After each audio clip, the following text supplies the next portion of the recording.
we want you to know. Human trafficking in the United States is far worse than many people realize, and while it is often thought of as something that happens overseas, the reality is that it exists in nearly every American state and city, affecting tens of thousands of victims each year. And what makes it even more troubling is that it hides in plain sight, often blending into everyday businesses and neighborhoods so that most people don't even realize it is happening.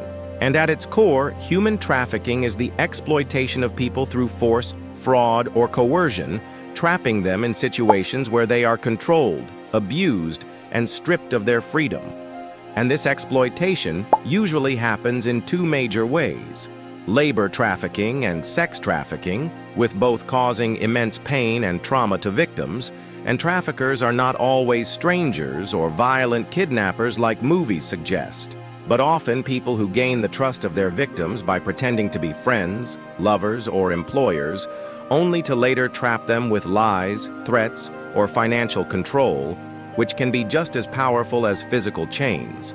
And the victims are often people who are vulnerable, such as runaway teens, children in foster care, immigrants with little support, people living in poverty, or even individuals who are simply searching for a better life. And traffickers know exactly how to exploit these vulnerabilities by offering false promises of safety, jobs, housing, or affection, which then turn into situations of abuse where victims feel they have no way out.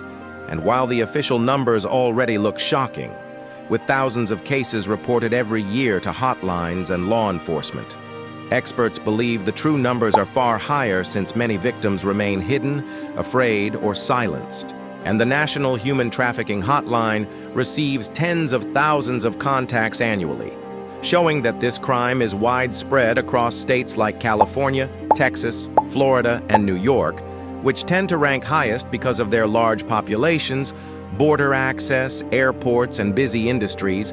But trafficking does not stop there, because smaller towns, rural farming areas, suburban communities, and even wealthy neighborhoods also see cases, making it clear that trafficking is not limited by geography, income level, or race. And what is even more heartbreaking is how young some of the victims are, with child sex trafficking being one of the darkest aspects of this crime, where children as young as 12 or 13 are manipulated, threatened, or forced into sexual exploitation, sometimes by people they trusted, leaving long-lasting scars on their emotional and physical well-being.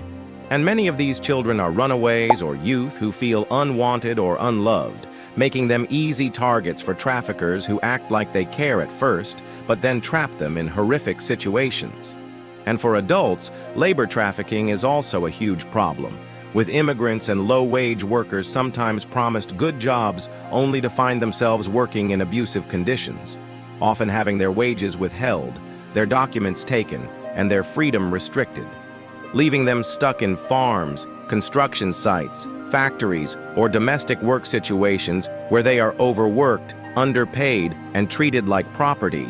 And traffickers make billions of dollars off this exploitation, with human trafficking ranking as one of the most profitable criminal industries in the world, second only to drugs.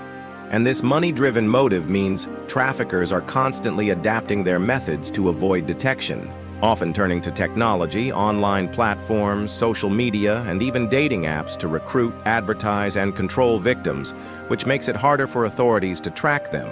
And law enforcement has been working with federal and state agencies to fight trafficking through stronger laws like the Trafficking Victims Protection Act, specialized task forces, and training for officers, hotel workers, airline staff, teachers, and healthcare professionals to spot warning signs, such as victims who appear fearful, avoid eye contact, are not allowed to speak for themselves, or show signs of neglect and abuse. But despite these efforts, the scale of the problem remains massive, partly because traffickers use psychological control as much as physical force, making victims feel dependent, ashamed, or terrified of leaving.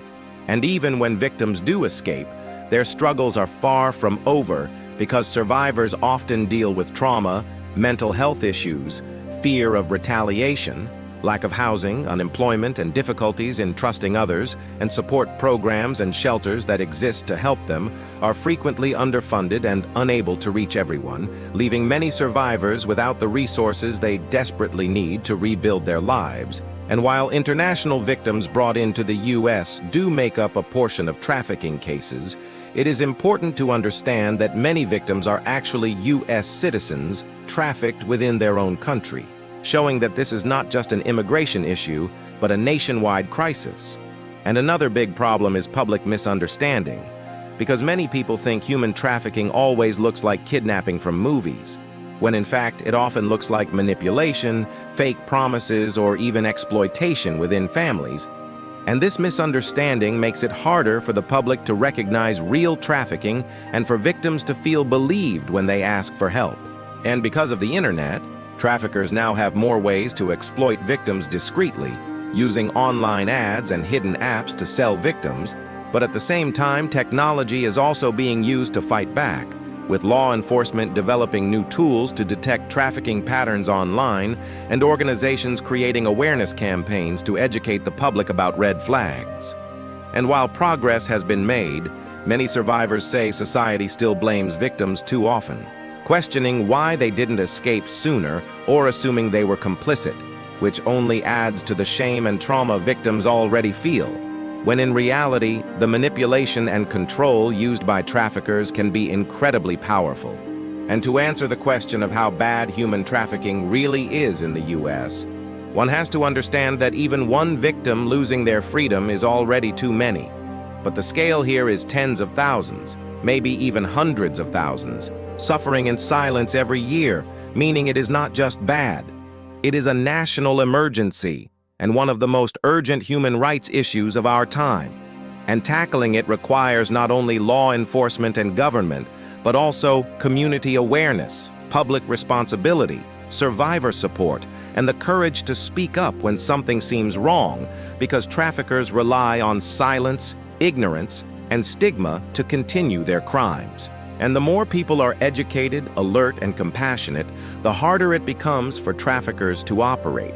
And ultimately, the fight against human trafficking is about more than statistics or laws. It is about protecting human dignity, restoring freedom, and refusing to let people be treated as commodities. And although the problem is overwhelming, every act of awareness, every report to a hotline, every effort to support survivors, and every law that strengthens protections makes a difference, because change happens step by step.